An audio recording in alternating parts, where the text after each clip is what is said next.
come all to learn and grow. Welcome to the Village Talk Show. Come all to learn and grow. Welcome to the Village Talk Show. We discuss what people need to know, empowering them to learn and grow. We discuss what people need to know, empowering them to learn and grow. Give praises to Jehovah, from whom all blessing and knowledge will flow. Blessing and knowledge will flow. The Village Talk Show, dedicating to empowering the community to live a healthy, safe, and financially capable life, helping each one of us in realizing our dream at any age, any point, starting from today, day. Success. Come all to learn and grow. Welcome to the Village Talk Show. Come all to learn and grow. Welcome to the Village Talk Show. We discuss what people need to know, empowering them to learn and grow. We discuss what people need to know, empowering them to learn and grow. Success, if not spoken, it is done. Success is done. Come on now. The Village Talk Show. Talk Show. The Village Talk Show.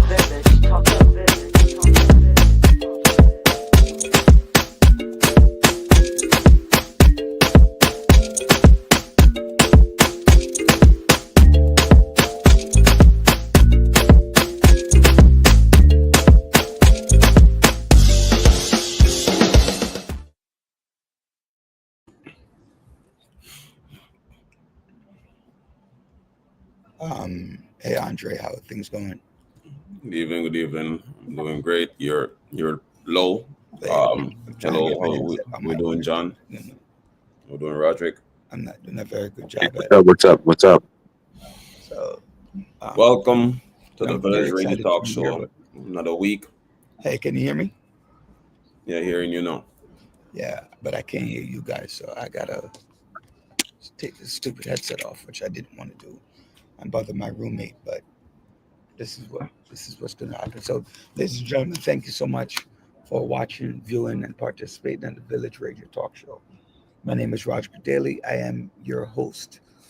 Joining me is John Sampson, our co-host, and Andre Dolman, our executive producer, part-time host, coming out and hanging out with each and every one of you this Thursday afternoon, and just really, really excited. We're dedicated to empowering the community to live a healthy, safe, and financially capable life through education.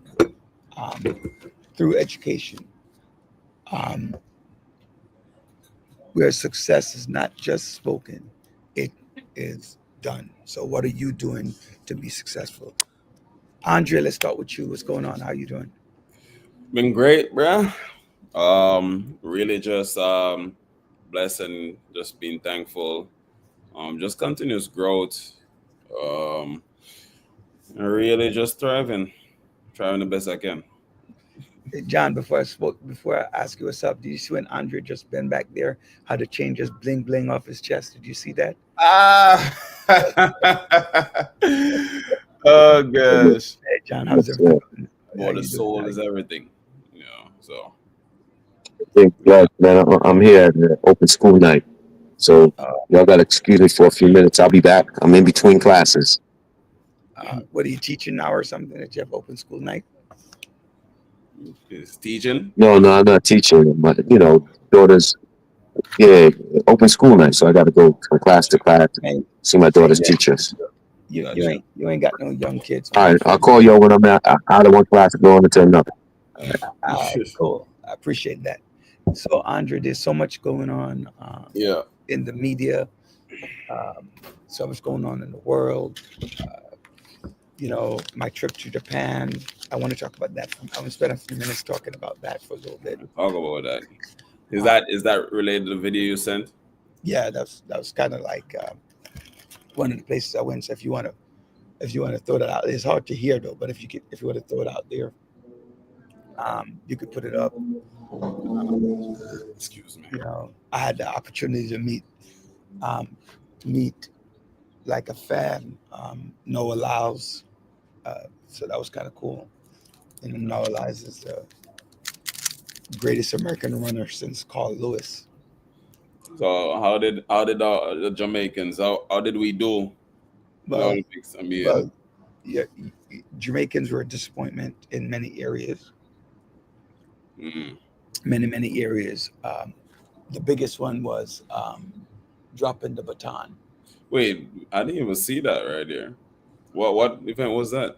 The 4x1 where they did not finish because they went out and they dropped the baton and What men? Mhm. Or the men? Yeah, the men 4x1. Bruh, The that's woman 4x1 took second place by 0.04 seconds.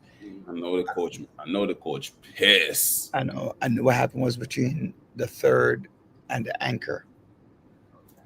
That's wild. Between the third and the anchor, that's what caused the the issue, right? The issue that happened with that. So I just want to put it out there, like the noise you hear behind me. I'm in the hospital. Came back, went to the hospital, ladies and gentlemen, and give God thanks. You know, numbers, hemoglobin was a little bit low, so Mm, and a few other things are happening. So I'm got you. getting ready to leave. I'm waiting for my wife to come, and then I am going home. So thank God for that. Always good, to hear that positive news. You know, yo. So I was trying to tell you, hey Chris, welcome to the So, village. How are you? Good. Yeah, you know. So Chris came and visited me today, boy, and he bought me some sauce. He told me that he could only eat puree, but then as soon as I got there, he was able to eat salad. So Yeah, literally, the doctor just changed my diet for me to be able to eat solid food. But whatever I ate, I put it in a burger, and it tastes good for real. got you. So let me talk about Japan, right? Let me just talk about Japan a little bit. I was impressed with it.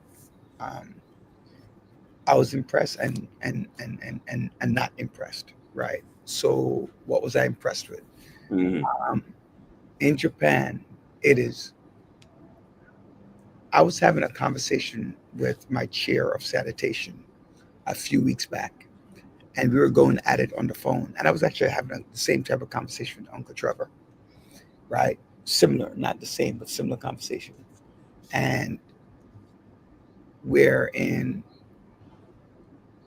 he's saying, oh, he was like adamant. He's like, these politicians, we need to go to a politician to hold them more accountable for how dirty these streets are and everything like that. I'm like, yo, you can't hold a politician accountable. You have to hold the citizens accountable. You see, in Japan, there are no garbage bins around.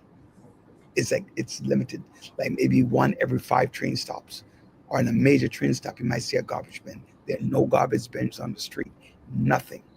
And guess what? There's no garbage on the street either. You know why? Because people take responsibility for their garbage. They don't throw garbage around. They don't do nothing.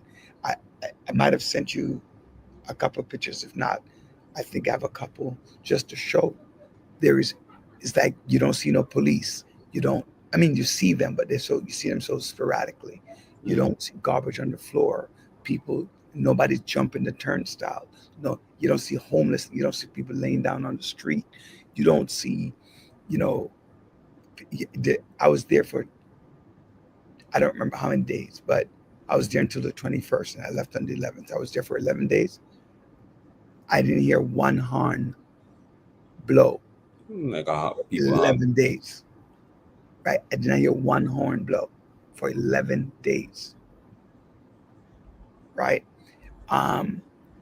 It was just, it's like, and then they don't waste space. Right? So like in America, we want this big elaborate room to show our size, our posture. But in Japan, whatever you have, you need to use. Like people go to the store, to the market, like every other day because there's no waste. There's no need to store anything, none of that stuff. It's just like really literally right there. You know, I don't know how to explain it, but the cars are small, the people, you know, they're social. Like, you know, they don't rob you. You don't rob them. When you go to the store, when you go to the store in Japan, whatever you purchase, that's what it's kind of like. Whatever that money is, that's what you pay. So you put your money into the machine, and it gives you back your change. Like they all use the same system. So the negative in Japan is like it's robotic, right? Meaning all the machines look alike. All the cashier machine, they look alike. You put the money in, 1,000 yen, the change, whatever. Um, you go to 7-Eleven, you see everybody forming a line to to do whatever. You can't. There's no skipping the line. There's no this. At the train, they're all standing, waiting to get onto the train. It's not like, you know, they're all standing by the door. It's just how orderly the things are, to explain it. No loud music, no people when people are walking there's no talking. You're not even allowed to use your, like I was on my cell phone, it was on speaker. The man looked at me and he was like, yo, you got to turn that off, right? So he's shutting that down. The guy went we went to 7-Eleven, and one of the person that we were with, he was buying something to eat, and he opened it and started eating in the 7-Eleven. The cashier was like, no, you can't do that. There's no eating here. No eating. Right? So you have to take it, wrap it up, and take it out. Very, very clean. And it's really inexpensive. I went to several different places while I was there. I went to Osaka. I went to Kyoto, and I went to Mount Fuji, as well as Tokyo. So I landed in Tokyo, and I moved from there to the different points of interest. But it was very, very cool. What I did, the other thing I didn't like is like they knew that they're having the world champs, and people from all over the world are coming. They gave every instruction in Japanese. Like, if you don't know it, that's on you. So that the man had his bullhorn out, and he was speaking nothing but Japanese. They weren't translating to English or anything like that, or any other language for that matter. So they didn't accommodate Americans. As a matter of fact, at the train station one time, I asked the guy, do you speak English? And the guy looked at me and he went like this, Japan. This is Japan. Like, don't ask me to speak no English. You're in Japan, learn to speak Japanese. And that's how they behave the whole time. So, but other than that, what kind of questions you guys got? I know I've been rambling for a little bit because it was kind of exciting. Well, I mean, I do think also I'm considering Chris's time as well. But I guess you really answered whatever it is that we might answer. How is Japan different from the US? I think that's a big question, and you gave us some ideas. So yeah, you know what I liked, Andre? So like, I don't know if it's expensive for Japanese money, but my wife and I went out to dinner one night, right? Went out to dinner one night, and we bought a bowl of ramen noodle soup. I bought some, I think, chicken or pork fried rice, or one of those fried rice things I bought. And I bought pork with stir-fried vegetables mixed in. She bought a Coke, and I bought another unsweetened iced tea. That came out to 1,850 yen. Now it's 145 to $1. So basically, it came out to be about $12 with a full meal that we left food on the table. It was not expensive. But see, like this here, this is a large coffee, right? This is a large coffee in Japan. The only place that had actual size, what we consider large, was Starbucks. We go to the store, this is what it is. So it was really inexpensive. Um, we drove in the cab for like an hour to get from the airport to the hotel to the Airbnb, and it cost us 50 something dollars. Um, that those kind of inexpensive, right? Five of us in a minivan going back to the airport and it cost like $80 for for 4 people. So, Can I just chime in on kind of the cultural differences between Eastern versus Western culture, right? I just find generally that Western culture, I don't know if it starts in Western Europe or maybe it's an American thing. There's a lot more of an individualistic culture in the Western, whereas in Eastern cultures, there's a lot more of a community aspect and Yes. respectful nature of the community that you live in. So like what you were saying about the litter, right? They don't want to create work for someone else that's in their community, so they don't litter. Right? There's this courtesy that is just, I guess, more common in Eastern cultures as compared to Western cultures. And I think it has a lot to do with the individualism that is stressed here. And I think there's always like pros and cons of each, right? Like when there's individualism, I think that promotes creativity, right? In some ways that promotes creativity and innovation. But it also means that you care less about your fellow community members if they're not parts like of your immediate family. Yeah, I agree with you. I found it a lot. Like I found that extremely normal, so to speak, to for people to care about what the community is doing, and not about what they're doing as an individual, right? So to me, that you're absolutely correct. It wasn't I'm Katie. I'm your nurse for the Right. time being until you go. right. It is. Give me 1 second, guys. Let me just take this. All right. So similar to that. Remember when I went to Bermuda, it was a similar community respect to.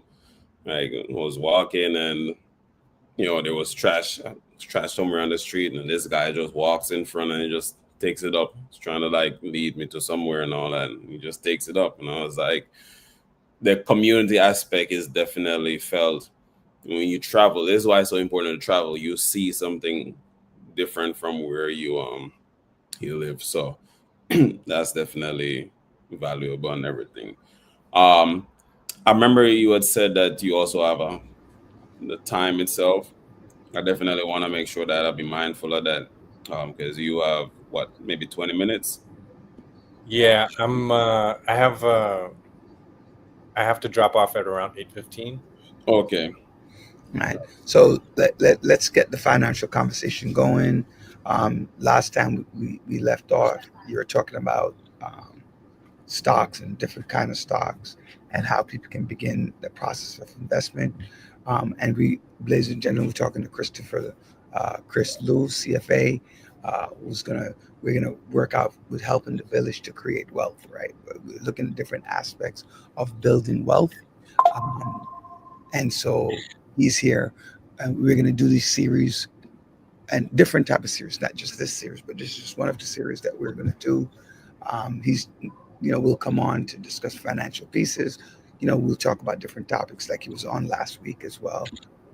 But this every fourth Thursday, we were going to talk about financial wealth and financial management, at least over the indefinite future until we kind of cover all the topics to help a lot of people out. Again, let's just do the little fine print that says we're here to talk about your financial wealth, financial management, but have your private session, go talk to your financial advisor. Everything we discuss is not going to be for you, but it's a learning tool. Like everybody will begin to start the process of learning. Like, aha, I didn't know that. And that's what we're about. So, whatever it is, again, seek your accountant, seek your financial to follow up. So, Chris, we were talking about the stocks last week, a little bit, understanding it a little bit. So, where do you want to take us? Yeah, so I think a quick recap would be good. And I don't know, can folks see my Oh, screen? let me add it. I remember that you were able to do it, the add into and shift through. Yeah. Yeah. So we talked about understanding what your different goals are, if it's in terms of growing the value. So like those are growth stocks. So in other words, I buy a stock for $2 and then I hope it goes to $10. That's the characteristic of a growth stock, because we want the value of that stock to go up. A value stock is something that we think is undervalued compared to its peers. We think it should be worth $10, and for some reason it's on a fire sale and it's selling at $2. Well, we think that's considered a value stock, so we buy because we think it's undervalued for whatever reason. And then we have income stocks, which we talked about last time, are those stocks that pay dividends. And a good example of a dividend stock is typically like a utility, like Con Ed. Something like that is a very well-established company that has a steady stream of revenues. Like everyone's paying their light bill, right? So if everyone's paying their light bill, they have a steady stream of cash flow coming in, and so they pay their investors in the form of a dividend. So those are the three types of stocks we covered. Now, I think last time I came on, Roderick thought it would be a good idea to show a chart. And I actually have two charts that I wanted to go over here. So this first chart is if you theoretically invested $100 in 2005, never invested again. The idea is that we're comparing putting that into a savings account. In this case, you see that yellow line? That yellow line is that $100 invested in a savings account over 20 years. Now, in this model, I said that savings account earns you 0.5%. Now, I'll be honest with you, I think that's generous, because I don't think most savings accounts, like traditional brick and mortar savings accounts, pay that much. In fact, most of them pay less than 0.1%. There are high yield savings accounts that are paying anywhere from 3 to 4%. So the idea here was to just compare putting your money in the bank versus putting that exact same $100 into the S&P 500. So mind you, this is that $100, never investing any money again for 20 years. That $100 grows almost 8 times to almost $800 over that 20-year period. And that same money just put into a savings account earns you $10.50 in 20 years. What does that tell you? And where do most people keep their money? Let's be honest, most people keep their money in a bank, right? But the idea here is to show that you want to make your money work for you. And this kind of, I feel like, makes it abundantly clear that if you want to make money, if you want your money to work for you, keeping it at the bank is not going to do that. In fact, I think you're losing money if you leave it in the bank, because think about how much things cost in 2005 versus how much they cost now. The power of your dollar is much less than it was in 2005. When it comes to looking at the price of a dozen eggs, or the price it costs to fill up your gas tank, or the price of a McDonald's hamburger, like there's pretty much nothing except maybe a gumball machine that still has 25 cents for a gumball. There's pretty much nothing that has been inflation proof. So I'll leave it to you guys to if you guys have any comments here.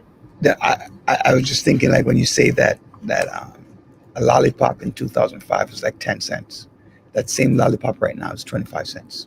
So, we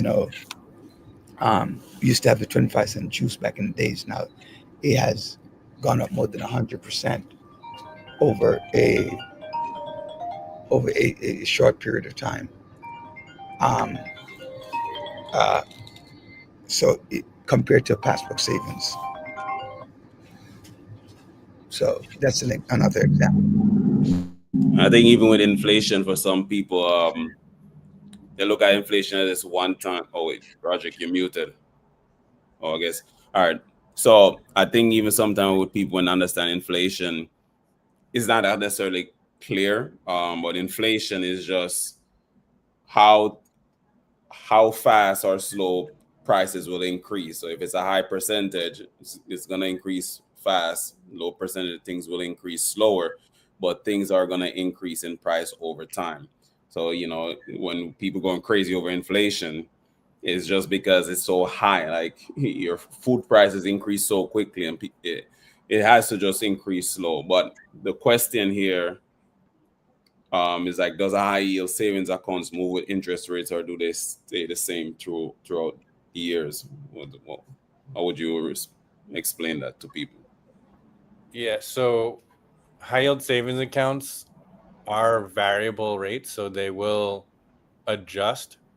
Like the bank that's offering these high yield savings account will adjust their rates, and a lot of that has to do with, a lot of times it's tied to what's called the federal funds rate. Fed fund rates, right. And I don't know if you guys followed the new. I think I'm hearing an echo. Well, unless you want to. Okay, I think we're good now. Yeah, so you may have seen in the news that the Fed cut rates by 0.25%, so 0.25%, and ideally you would see that rates generally would follow suit.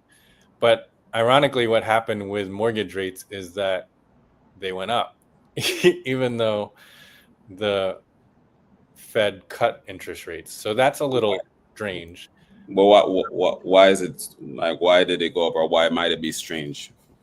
So the reason it's strange is that usually rates tend to follow what the Fed does, and there are a couple of explanations why. I think the most common is that the Fed has lost control of its ability to influence other types of rates. That's the latest discussion, but I think that's probably a more complicated discussion that Gotcha. But actually, can I actually go to my next slide? Yeah. Okay, so I wanted to show one more visual, and hopefully these visuals help, guys. So Look at the next slide. yeah, so can you guys see the next? No. This is a different slide. So this is a second graph. Can you guys see the graph? Oh, Yeah. it's different. Right. It's The different first than graph. two? The first graph was just investing $100 one time. and then what it grows to. This is what I would encourage, us Americans to do, is to invest steady over time. So this example is, instead of just putting $100 in one time and having it grow, this is putting $100 and saving $100 every single month. So over a 20-year period, there's 12 months times 20, right? So that's, you would expect a finance guy to be good at math, right? So $100 a month for 12 months is $1,200 times 20 years is I guess $24,000. So what this is showing is that over time you're investing $100 per month for 20 years. So $24,000 total. Now, in a savings account, that $24,000 that you invest over a 20-year period grows to $26,378. So essentially, over 20 years, you've made $2,000. By the same token, if you do $100 a month into the S&P 500, that same 24,000 is multiplied by 3. So again, it's really just to encourage us to be regular, do this often. So every time we get paid, pay ourselves first, right? And do that by saving and investing. But there's different places to save, right? There's putting your money at the bank versus really putting your money to work. And this kind of shows, investing the same amount of money, right? What happens depends on where you invest it. So I love this visual. I hope people are following. And thank you, Chris, for trying to break it down and explain it.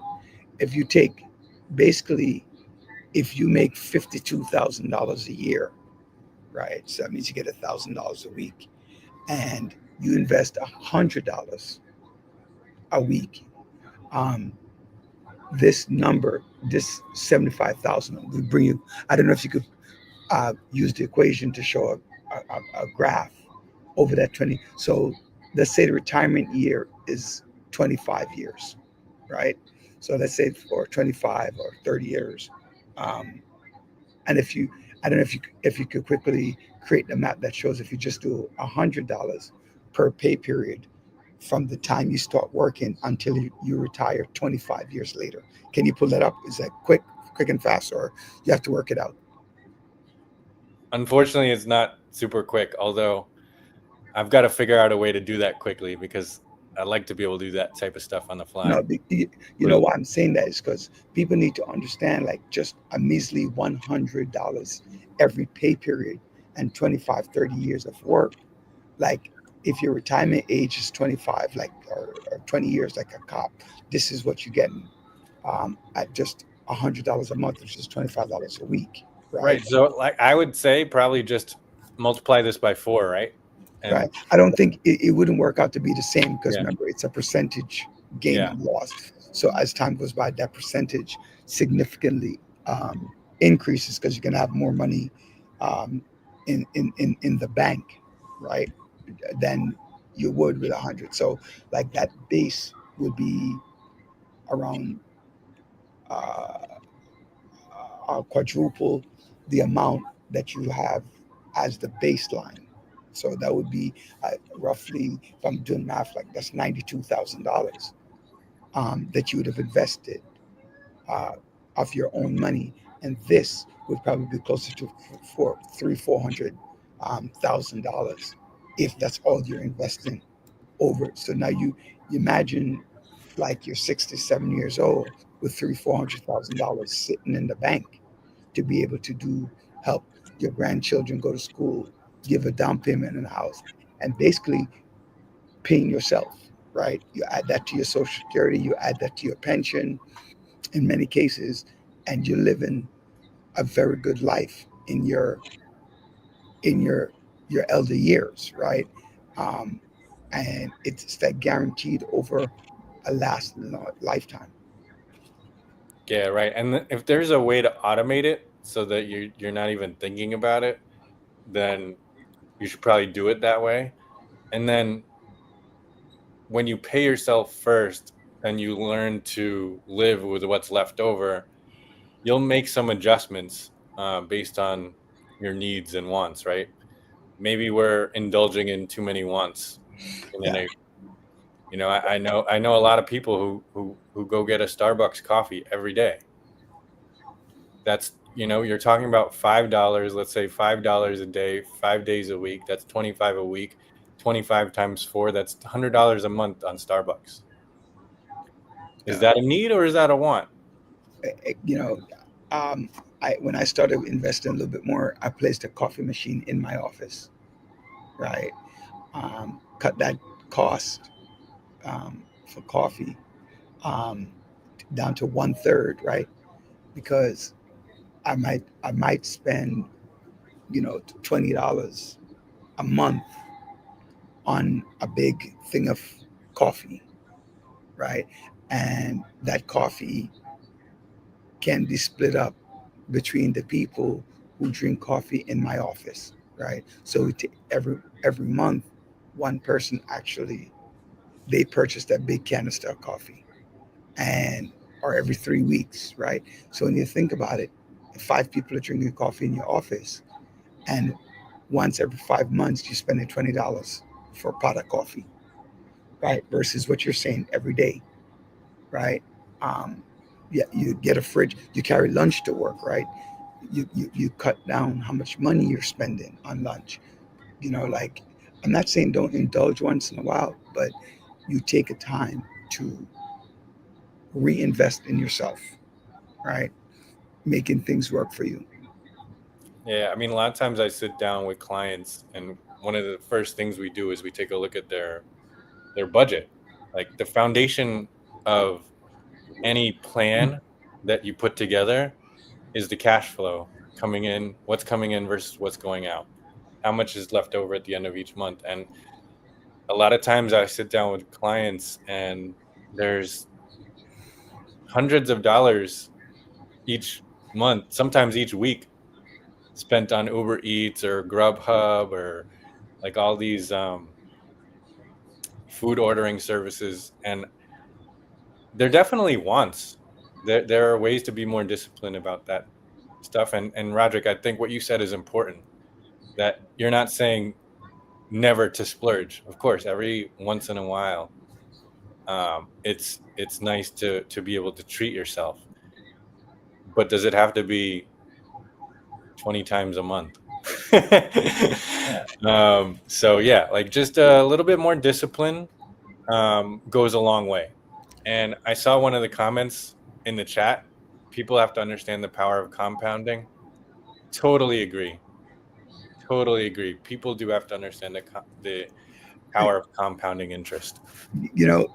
When as educators, right, you might get an 8% raise over 4 years, and two, and two, right?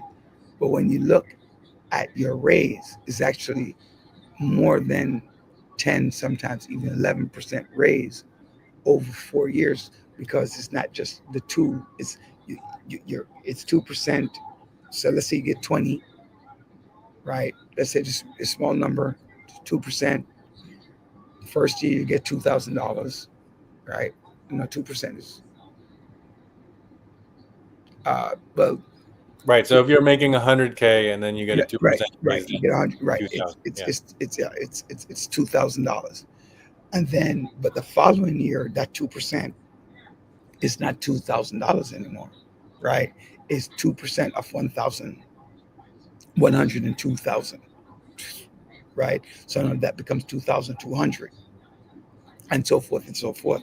And by the time you turn around over a 4-year period, that two, and two become, like, by the end of the thing, is to be 8,000 is actually closer to $11,000-$12,000.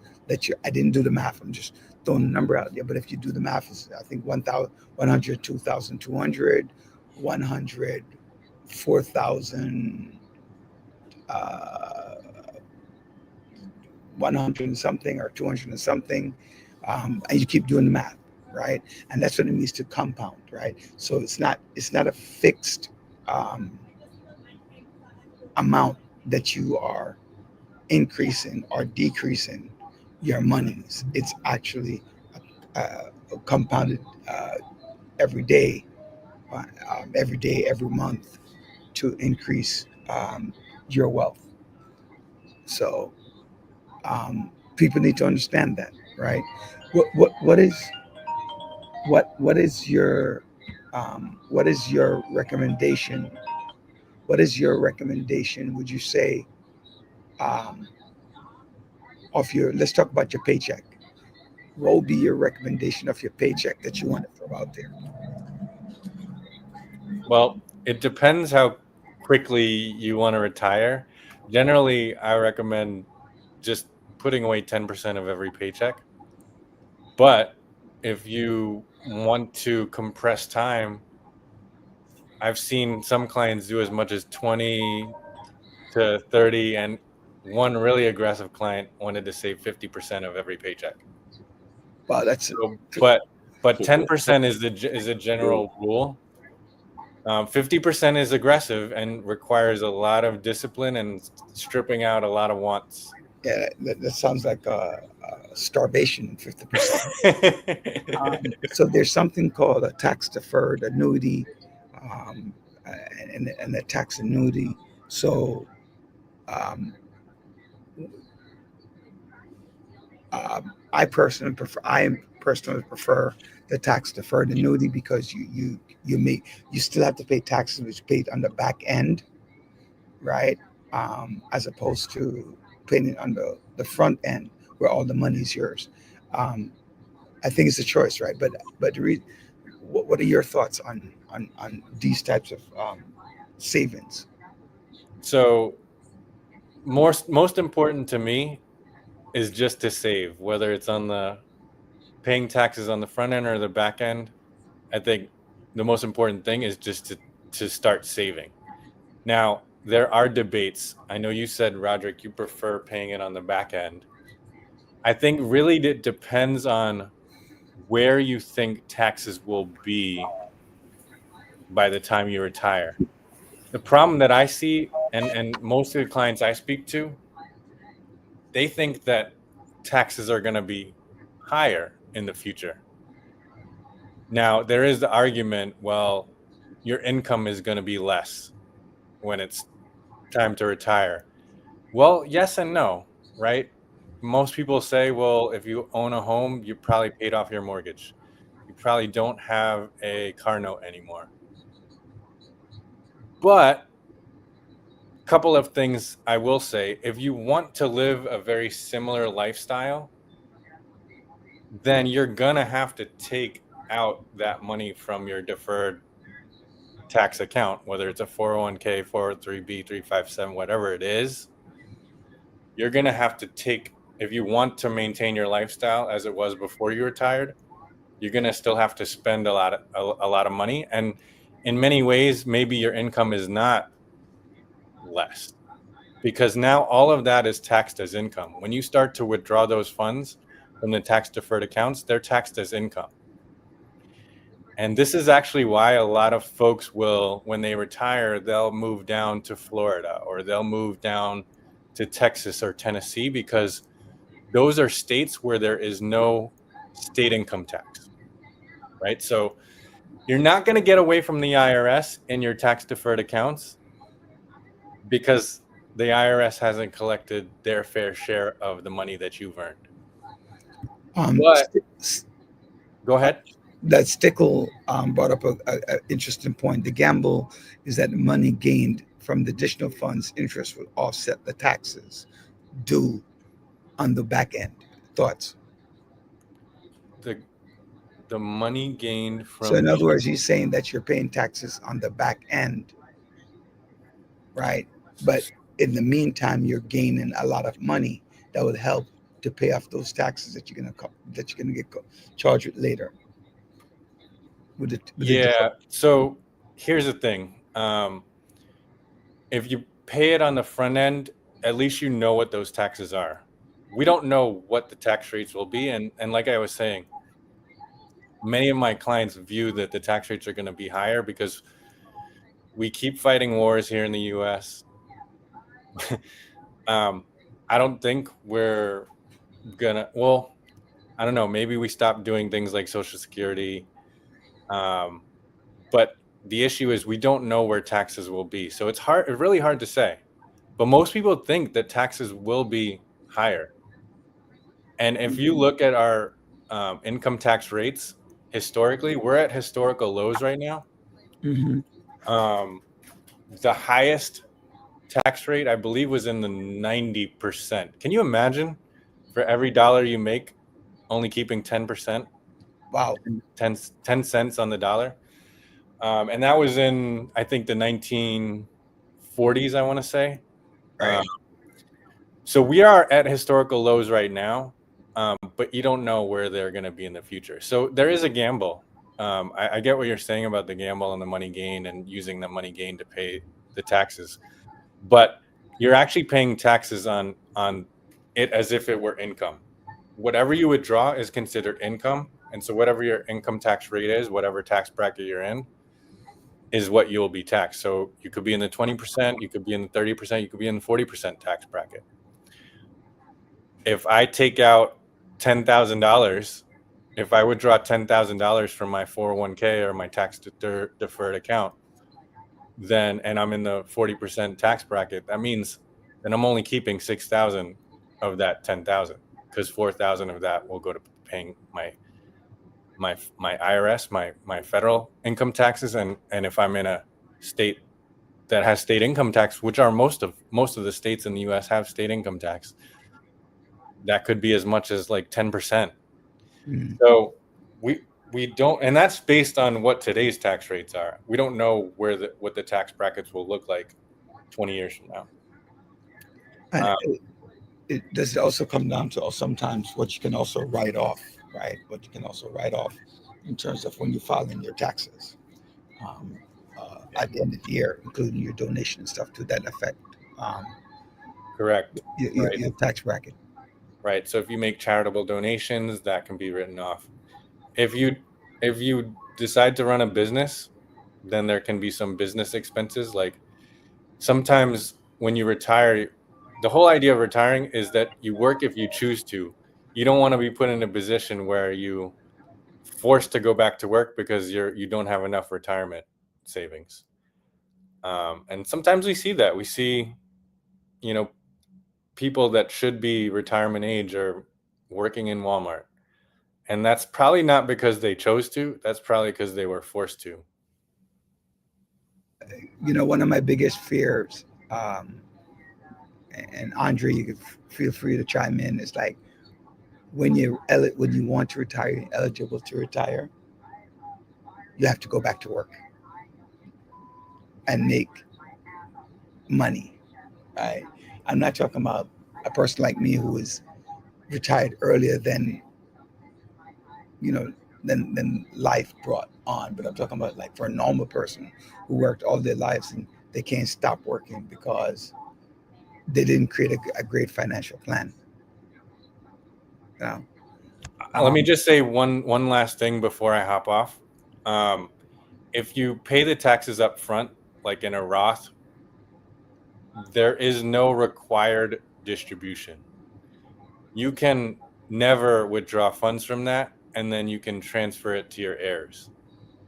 However, if you are looking at a 401k or tax deferred annuity or a 403b or a 357, by the age 73, you have to withdraw the funds regardless of whether you need them or not. Okay. You have to.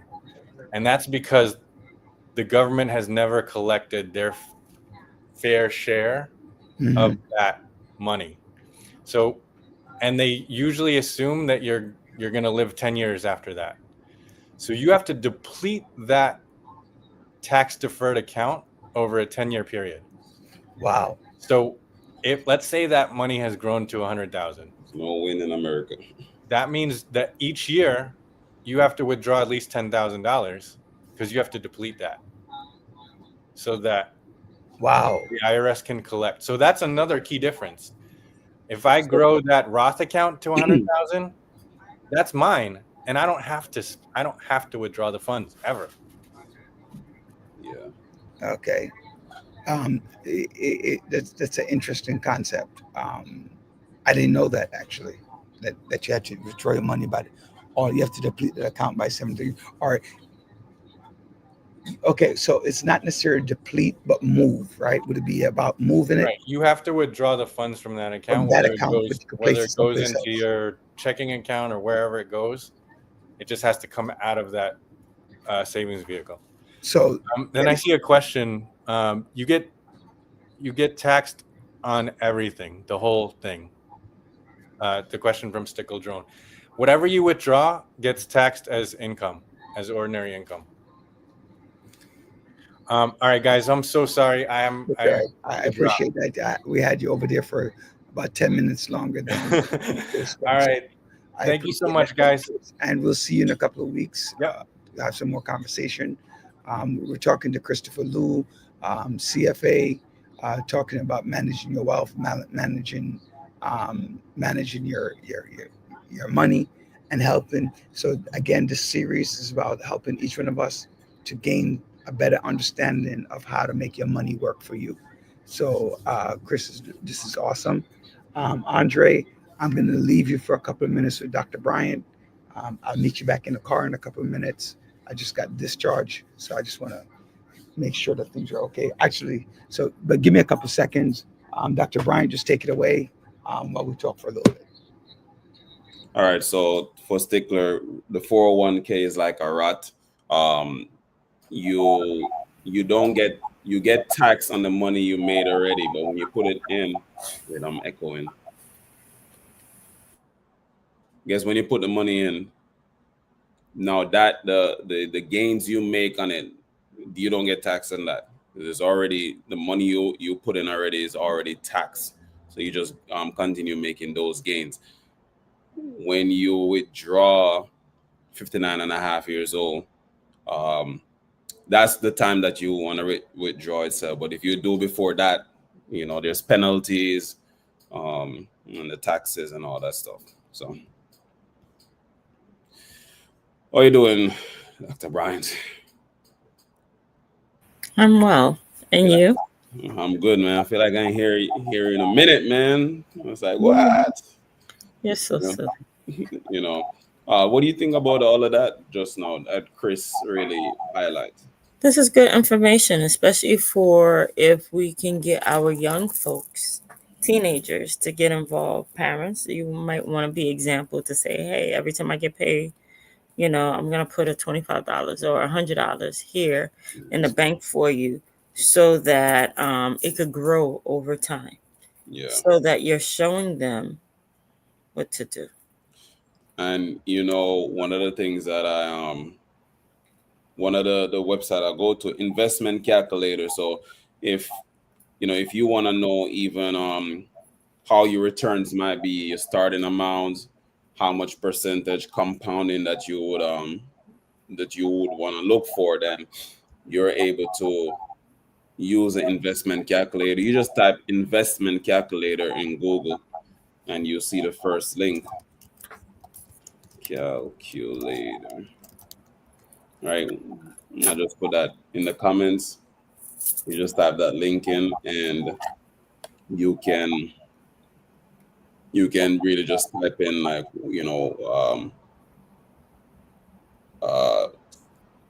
what exactly your starting amount is. Let me check this out real quick. I want to see something in terms of the S&P 500 yearly return is around 17%. So as of now, let me see how they want to tax the money you initially put in. And you're not getting that in the bank. Nah. So Stickler, do they only tax the money you initially put in? That money is already taxed. Like you have that money is already taxed. So pretty much, if you work your money, say you work $100, Uncle Sam's gonna take his piece from it and say you're in a certain tax bracket. So now you have say like $80. It's already taxed. Now you take that $80 and you put it into the Roth. The gains made on that now is not going to be taxed because you already put money that's taxed already. Mhm. And so you just make those gains. So that's yes, Stickler, that exactly, yeah, 401k. All right, so that's that. So what are we seeing in the news today, Well, man? before you go into that, it's just real fast for everyone. Continue to focus on the series, learning how to use your money, make your money work for you. That's what the series is about. Um, you know, we discuss this all the time that as blacks and people of color, we put out more than we keep it in for ourselves. Mhm. Mhm. And so this series is trying to help you to create a balance of that. Uh, Obviously, there has to be some change to how you're spending money, Mindset. but also how to prepare better for your life as you get older. So focus on the series. If you have questions, the last Wednesday for every month, we're gonna have the literacy component, financial literacy for everyone. Again, it takes a village. Let's try to create some wealth together. Before you leave, Roger, I need you as soon as you get home to drink some tea because you're starting to sound like Robert F. Kennedy, and it's driving me crazy. I'm like, what is happening? I'm drinking water. Okay, please, please. All right. Hold on. I'm on. I'm waiting for the wheelchair to come and take me out. So Yeah. I'm here with you for a little bit. So a lot of things are happening in the news. One of the sad things that just Oh my God. circulated today uh, is that Miss Jamaica Universe, I believe. Uh, No, that's one. There's two things that happened. yeah. So The little what's the boy second one? who got killed going to school yesterday, the 13-year-old going to school, and he got shot in the head on his way to school in front of the Dunkin' Donuts in Queens. Was That it was sad. was he the target or They're not by the way, sure. I'm not saying it to. I just Mhm. want to be clear. I'm not saying it to excuse. No, right. But I doubt it, especially first year going into high school. So that was heart wrenching for a parent to say, "Hey, you know what?" To get the call to say, "Hey, you know what? I let my child commute because we are commuting city. Let my child commute and take the bus or take the train or walk to get to school." And to hear, "Hey, they didn't make it to school." So that is heart wrenching, as a parent, any parent. So condolences go out to that family because it is difficult and so unnecessary. He was loved and cherished throughout his community, and to see that, hey, doing the right thing, this is how, unfortunately, you know, he passed away. And he had so much going for him because he was about to try out for the basketball team. So, I, please, I, regardless of that tryout concept of the basketball team, um, no child deserved to go out like this. it's not even just that. You're 100% correct, but it's like at 13. See, sometimes you get really mad at me when I say certain things, Dr. Bryant. I know you do. Um, so I'm not going to bring it up to upset you, but when situations like these happen, it's gut wrenching. Walking to school.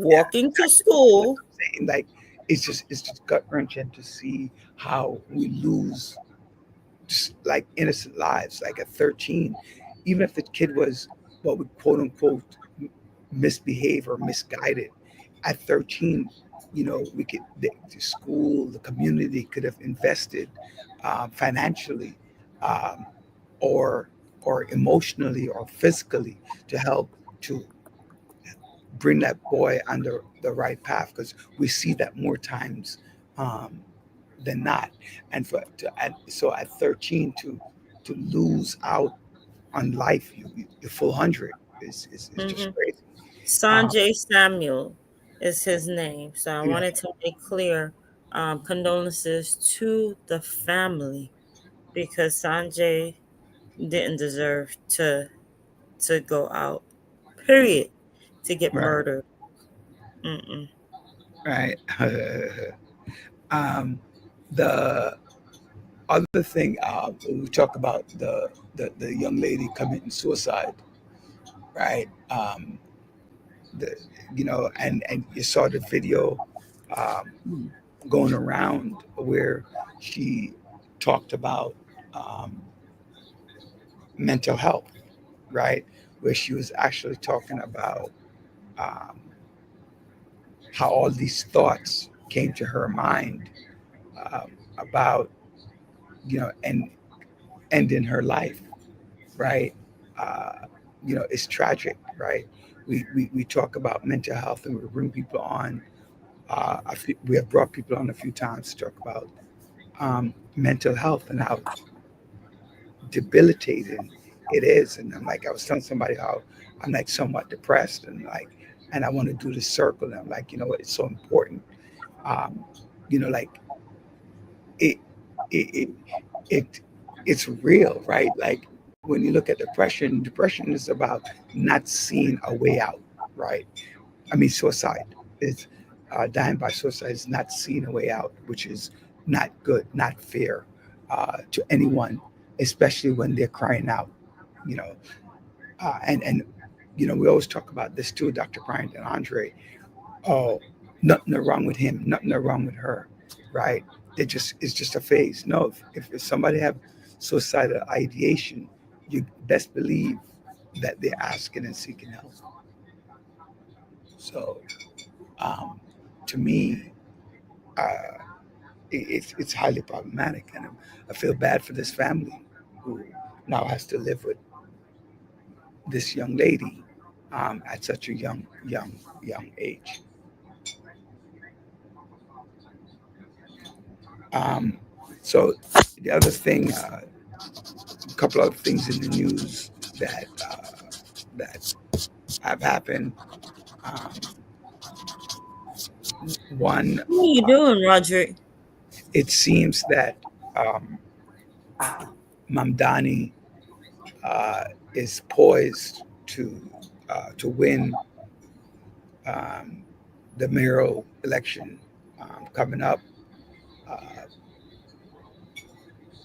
he's gotten garnered a lot of support from elected officials um, around the city, um, around the state, uh, and a lot of these individuals, they're literally, which to me is a problem. They're just falling in line. Like he's on the Democratic Party line, and so I'm going to endorse him because he's on the Democratic Party line. And you know that's a very But you say endorsing Mandami? no, I didn't say that. Oh, But what I'm saying is that I was like, wait, whoa, talk to us. Let me hear. what I'm saying is that regardless of his ideologies, his political ideologies, oh, he won the Democratic primary, so I'm going to be supporting him blindly as a Democrat. Is what I'm saying. Like um, people have forgotten a lot of the things that Eric has done um, over his tenure as mayor, including increasing the wealth of many people of color, with putting a lot of money into MWBEs, building a significant amount of housing, public safety, which is one of his main concerns, that has uh, gone down and exceeded um, a expectation, right? Like um, people are doing feeling so much safer uh, uh, nowadays based on his his interest in public safety. We have 2,500 more police officers. He's as invested in the arts and culture. Try to create after school for for young people that invested money into these different things. And I think people they're losing out, right? They're losing out on a lot of these things that he has done over his tenure um, as mayor. You're muted. I think it goes with the saying. Many times people forget what you do, but they remember how you make them feel. And with the different politicians, it's how they're feeling based on how they'll vote. If they feel a certain way, frustrated, then they're not going to vote, or they'll go against whatever is in power. They're going to go against, and that's what happened in the election as well. How do you feel? It's not what you do, it's how you make me feel. If I feel safe, or if I feel like, hey, I trust you or I believe you, then I'm going to vote for you. So I want you to remember that. And some people are, when it comes to like Cuomo, they're feeling, hey, I don't trust you. I don't do this. I don't do that. They're bringing up, in the beginning, they were strong for him. But then as time went by, some people recall some of the things that he did. And it made them feel a certain way. So there you go. You have hecklers, and all that when they go out. So what would be your explanation for how Mamdani is making people feel? They feel optimistic because he's speaking everything that they want to hear. Affordable homes, affordable living, because it is a truth. Let's take a look at it. It is the truth that a lot of people are relocating. I don't know if you don't notice this with this administration. It's not only because of this administration, but a lot of people are leaving New York, and that's a problem. I think. I'm sorry, Andre, you were saying something. I was just saying he was stickler saying, and just to the point that you're making, really, Okay. politicians' job is to really get you to believe them. And a lot of times they'll say what you want to hear, but it's a harder job when you get in. It's harder to make certain things happen. And so I think people have to remember there's things that politicians have spoken about before, and it doesn't happen. This is always something that is said, and so you have to look at past experience, right? So it's like, how do you get experience, or read into the person that you are intending to vote for. But Stickler said this right here: the party isn't leading a movement; it's just jumping on the train of growing support for Donnie, rather than standing this way. If I live in New York, I'd support him too. So it's just like, really, if you're speaking the stuff that I'm interested in, and you're using rhetoric in such a way, credibility, emotional appeal, and saying in a rational way, regardless, a lot of times people will jump with it, especially if people are, I guess, political fatigue, or made that term up probably. But yeah, if at some point, sometimes people just like, I just want somebody new. I just want somebody new, and they'll listen, and if it feels good, pleasure sensors, man. So it's important that people pay attention to how do you feel when you go, or you rally, or you stand, or whatever. How do you feel? Because the way that they feel will show up in the voting booth with them. I'm very sad by the fact that people are not really. You're right, Dr. Ryan. Like, people are not leading the way in terms of seeing exactly what is happening. You're not seeing the changes under the leadership of. Because people are more sticking with the fact that, hey, with this administration, they want to go in and pull out, pull people apart, separate people, send them this way. and they see a leader that's participating with this administration. So that in itself make people very fearful and sometimes angry. You know, and it's I don't know if it's a good or a bad thing, right? I felt like New York did really badly under Bill de Blasio. Yes, he was an acquaintance of mine. Yes, somebody that I knew. We spoke all the time. He knows who I am from way back when. But the reality is that that far leftist thing did affect New York in an extremely negative light.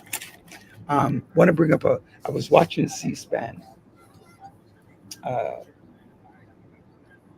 Tuesday night with the GA summit, right, the General Assembly here in New York at 42nd Street, and I was listening to Donald Trump's speech. All these presidents of different nations, with their Woo! and Donald Trump used the word "I" and blamed Joe Biden Mhm. almost the equal number, Mhm. I mean, right? that's his game. Mhm. Because it's like he's like, I did this, I did that. Like, it's like he's looking. I never like to look for somebody who's not humble. I don't like people who believe that they're God, Mm. and and that's what I feel like he I feel like he does, right? Like, I am Jehovah. The buck stops with me. I. Oh, Joe Biden, and just like what saying that he removed the picture of both Joe Biden. Yeah, I saw that and I said, whoa. It's a constant. Like, this guy is all about. It's all about hatred, right? It's all about hatred. It's all about And if you speak to him, he's gonna say, "Good old fine people." yeah. He and right now the indictment that he's looking to indict Comey, the former FBI director, Mhm. right? Um,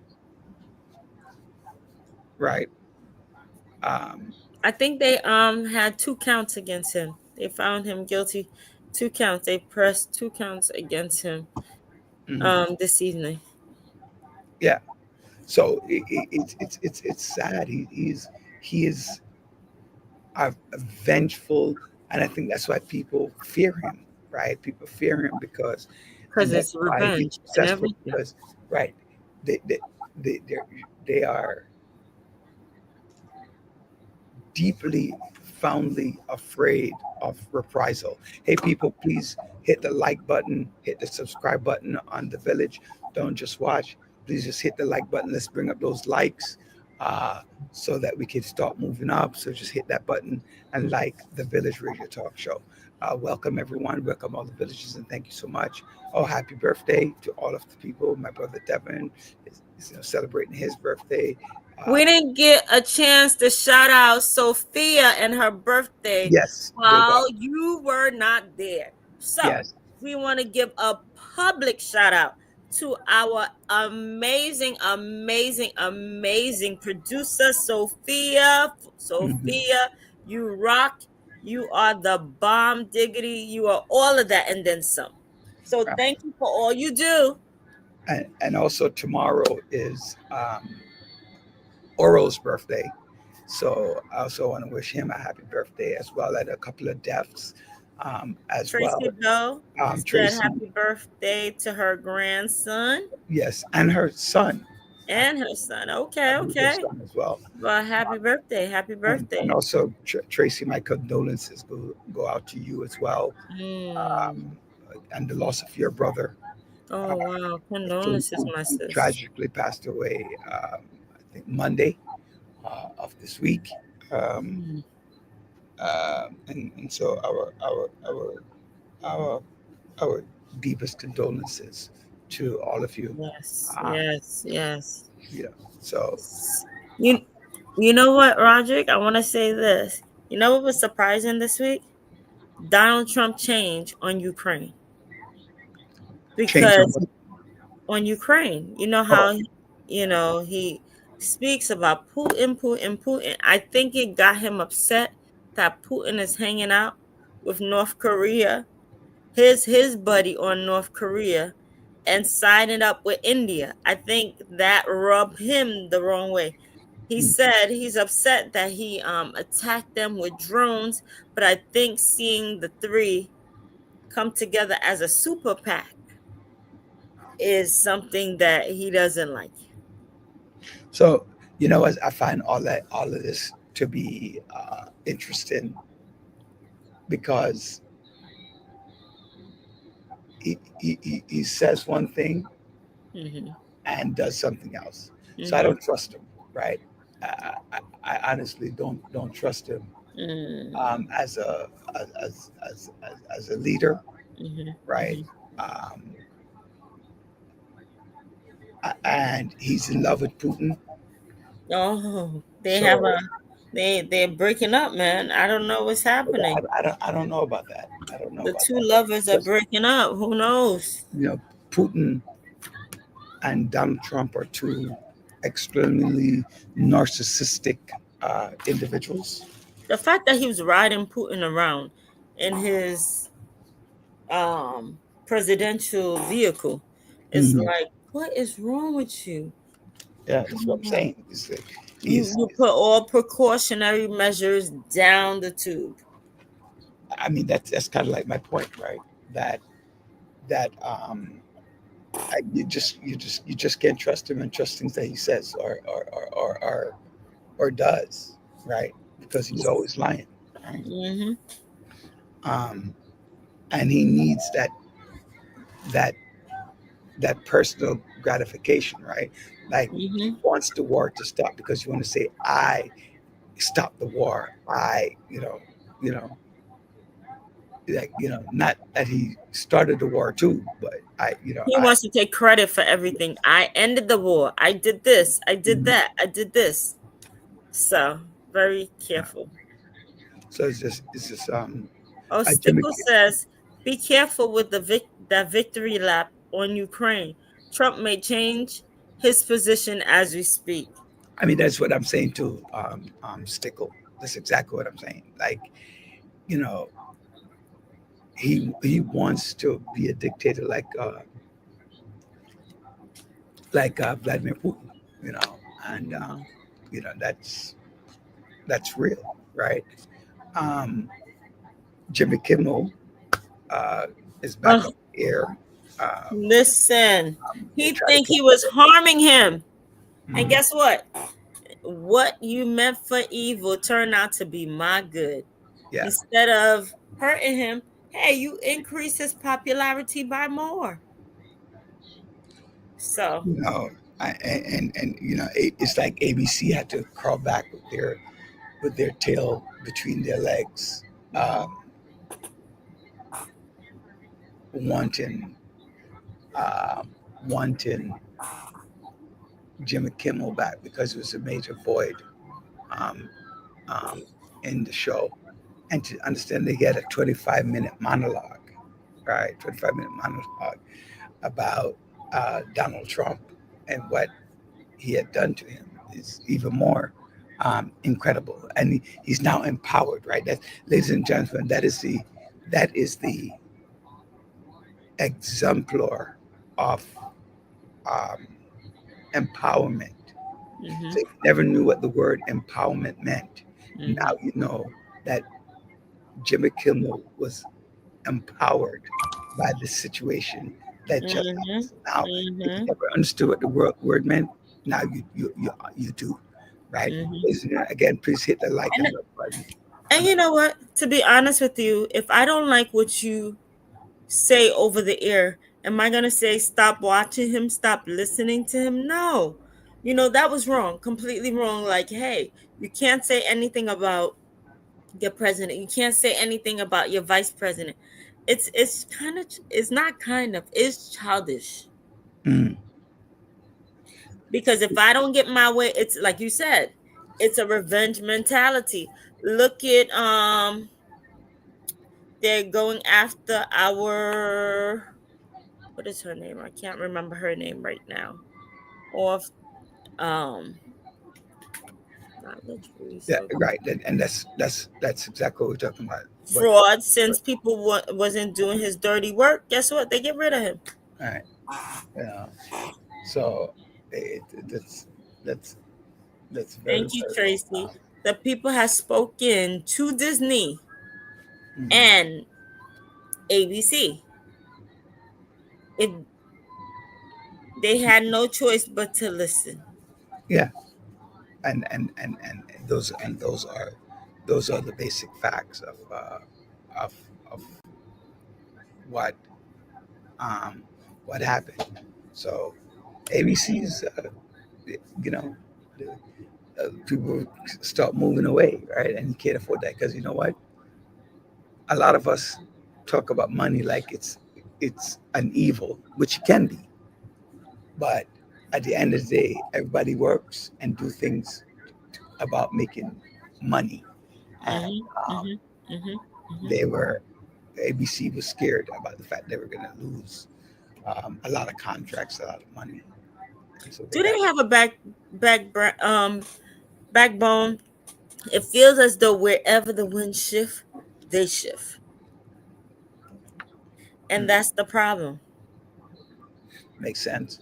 Andre, you're kind of quiet, man. What's going on? I know, talking about me, right? Yeah, both of you are quiet. I mean, this is politics that we converse with. I mean, I think with Jimmy Kimmel and the whole Trump thing, we know how Trump is already, man. He he'll cry about anything right now, and I think it's also this tactic wherein directing attention from a lot of the pressing issues. I mean, it was the Epstein, but then now the Kimmel stuff, and Jimmy Kimmel made a joke. Um, they're gonna, I guess he said, to direct attention from the stuff with him, and they probably might release the Epstein files, which that's another thing itself. The politics is politicking the same, so that's what it is. So Mm-hmm. Politicking, I, politicking. I have a question for you. mm, Mhm. Uh, I don't want to give the wrong name, so let me see if I could get the right name for you. Um, the the young man, what's his name? Ryan Roth. and Right. and sorry. Side note, I like what Stickler said right here too. The extremes, Trump's extremes, pushing Democrats to rally behind leaders on the far left as a counterbalance.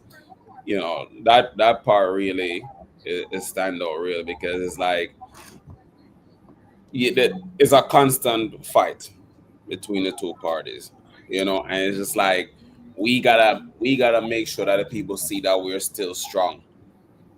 That's really Mhm. what you Mhm. saying, Roger. No, I was saying Ryan Roth, the guy who attempted to kill Donald Trump, to assassinate Trump. Oh man. Um, uh, I, you know, who defended himself.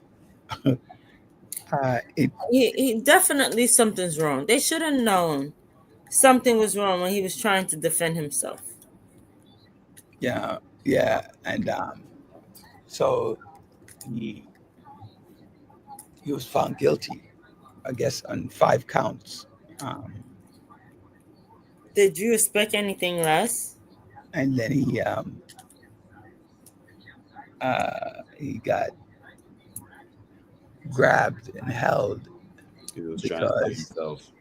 he tried to kill himself Mhm. uh, by stabbing himself with a pen in his neck. Mm. Um, so I find that to be spectacularly interesting on all counts, right? that I don't know if I find that interesting. Someone trying to no, stab I'm just saying. themselves But I in their said neck. I'm not talking about the suicide. I'm talking about Okay. um, you know, he got convicted of an assassination attempt where he wasn't near Trump. Trump was on the fifth hole. He was on the sixth hole. Mm-hmm. Um, so it's like you get charged with an assassination attempt of somebody when you're in Brooklyn and the person is in uh, uh, Manhattan, Hmm. right? And that's basically um, what happened. And then for the average person, if it wasn't Donald Trump, the average person would not be charged for attempted murder, right? Which is essentially which What is it is. what Mm-hmm. is, right? Mm-hmm. Getting Mm-hmm. charged for attempted murder in this situation, right? Because Yeah. of who the person was. Right. Of course, because of the title. Title. You know, that is actually kind of scary. It Um, is. you know, what about the Dallas ICE facility that occurred in Dallas, Texas, right? One detainee and injuring two others. Um, so he says that authorities states that the shooter specifically targeted ICE agents through Ow. motive is right. Though motive is under investigation, the administration has used the incident to underscore narratives about threats from radical So left. that fear monger Mm. is still going around. I pray, right? I pray to goodness that um, that he is not charged. If the person who did this is not an undocumented person from Venezuela or Mexico, I really pray that this person is not right. And, and also, you know what? I didn't see the whole thing, Andre, but or Joanne, but the Jamaican guy that got deported to another country, Oh, and they came back. right? Which is that's just crazy, dude. The YouTuber. Is that the YouTuber? Yeah, yeah. I think, I I think, didn't see it. I think it was, right? We have a couple of minutes, so We have 1 minute. 1 minute. right. Uno momento. That's it. Who was the judge? Stickle. What he's right on Trump is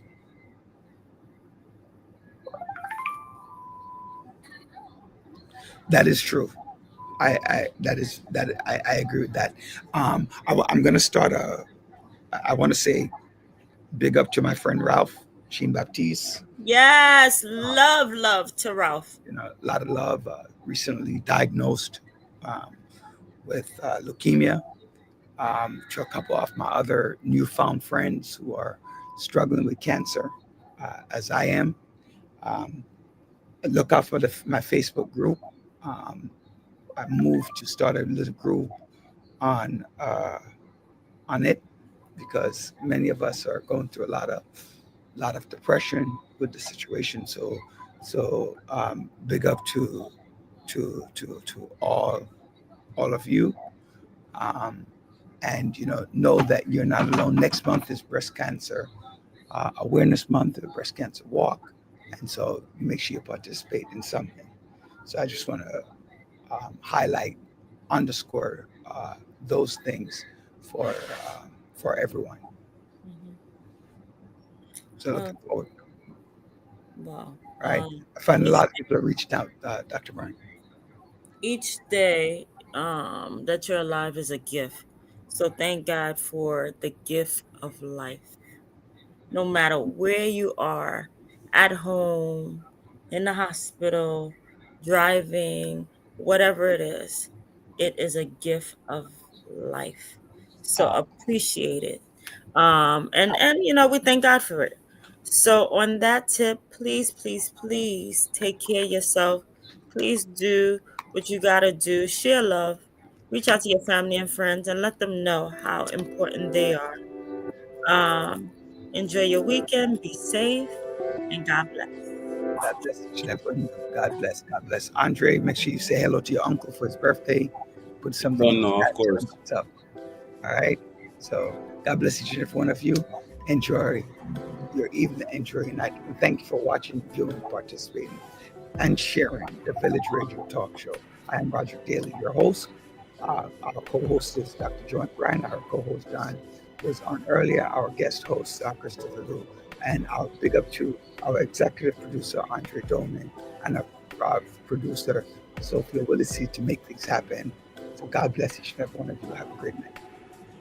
Bless up, family. Have a good night. All right, what's up?